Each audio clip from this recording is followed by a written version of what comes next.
आज अक्षय तृतीया असल्यामुळे हे पूजन होत आहे. आई आणि बापू हे पूजन करीत आहेत.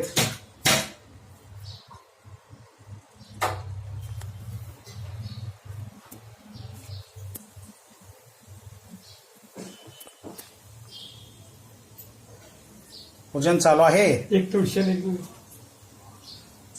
अंतरा उभी आहे. मिसेस चालू आहे काम. त्यांचं पूजन चाललेलं आहे अक्षय तृतीयेनिमित्त.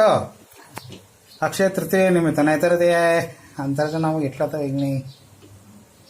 देवाला बत्ती ठेवायची ना. बत्ती असं द्या इथं बरं असं ते. देवाला लावलंय सकाळी आता धन्यवाद. ह्याला वर चढायचं म्हण का कुठे वरचं दे इकडे. त्या वस्तूची चटपटा दाखवते थांबा.